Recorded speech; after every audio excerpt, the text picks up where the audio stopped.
시청자 여러분 안녕하십니까? K스탁 라이브 진행의 온인주입니다. S&P 다우존스 인덱스가 강조한 이른바 이벤트 스터디 이론으로 오늘은 시작할까 합니다.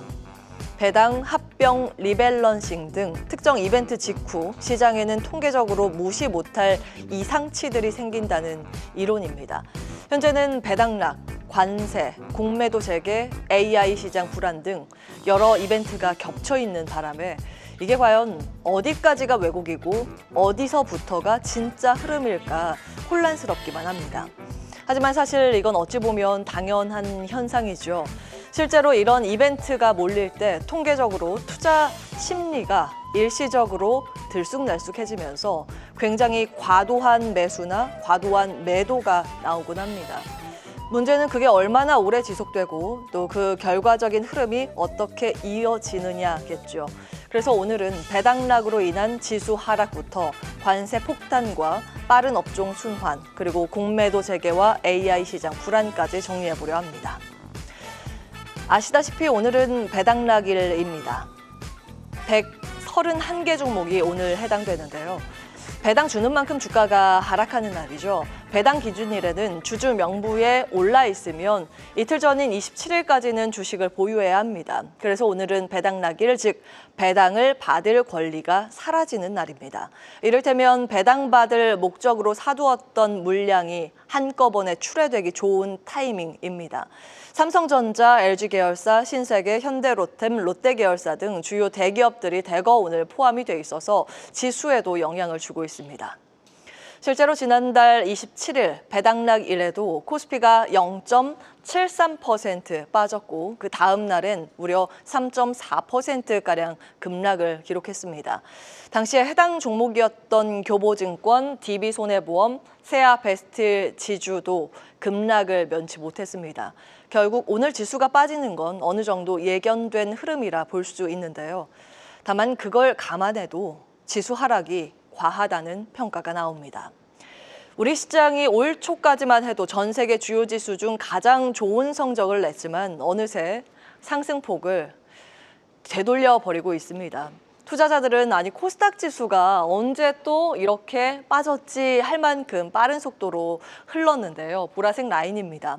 그런데 코스피는 코스닥 지수보다 상대적으로 조금은 괜찮아 보입니다. 하지만 업종마다 돈이 돌고 도는 순환매가 워낙 빠르게 진행되기 때문에 과연 여기서 초과 수익을 낼 수 있을까 하는 의문도 커질 수밖에 없습니다. 대체거래소가 이번 주부터 삼성전자를 포함해서 거래 종목을 기존의 110개에서 341개로 대폭 늘리면서 KRX 거래대금 일부가 대체거래소로 이동한 건 사실입니다. 그런데 대체거래소의 평균 거래대금인 보시는 것처럼 2조 원대 이것까지 합산을 해봐도 과거에 비해서 전체 시장의 거래량 자체가 부진한 건 분명합니다. 결국 매수, 매도 주체가 확신 있게 달라들지 못하는 시장, 그만큼 변동성은 커지고 섹터 순환은 빨라진다는 결론입니다. 네, 모두에 말씀드렸듯이 요즘 시장의 불확실성 4인방이 동시에 등장했기 때문에 시장에 확신을 갖기 어려운 상황이죠. 트럼프 대통령의 관세 이슈, 자동차 수입에 25% 관세 부과를 선언했고 어제 자세한 내용을 짚어드렸습니다. 그리고 두 번째로는 국내적으로 헌법재판소 판결 일정이 지연되고 있습니다.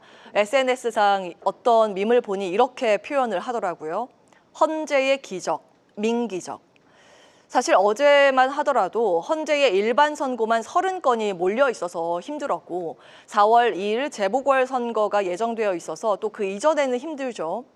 헌재선 적어도 이틀 전에는 고시해야 하니까 그 이후 가장 빨리 해도 4월 4일, 그리고 나서 좀 괜찮은 기간이 11일 정도가 윤석열 대통령 공판 가능일이긴 한데 어쨌든 일정이 계속 밀리면서 시장엔 이 추가적인 불확실성이 커진 상태입니다.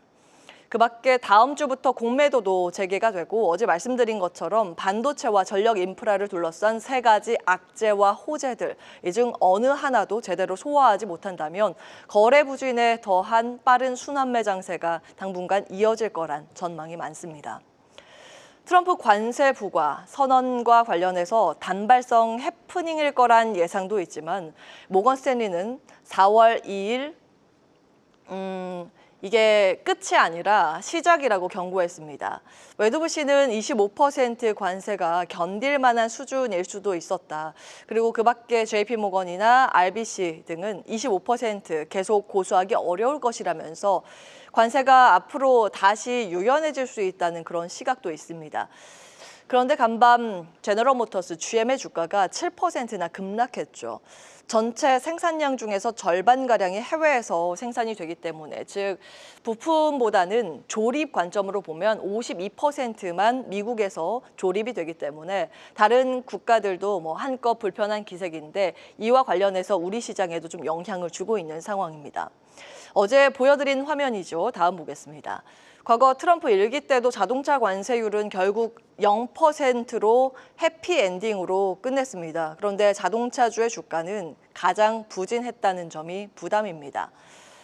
보시는 것처럼 트럼프 1기 당시에 파란 라인 보시면 자동차 수익률 따라가 보시죠. 관세 위협과 철회를 반복했던 불확실성 시기, 그리고 트럼프 대통령 1기 당선일 기준으로 주가는 계속 내리막길을 걸었고 주요 협정 타결로 불확실성이 축소되는 구간에도 이 부분을 회복하지 못하는 흐름이 줄기차게 이어졌습니다. 즉 관세율 자체보다 불확실성이 시장을 더 무겁게 짓누른다는 관점에서 트럼프 대통령이 언제 또 갑자기 예고 없이 말을 바꿀지 모른다는 이 불확실성, 시장이 좀 크게 바라보고 있는 상황입니다.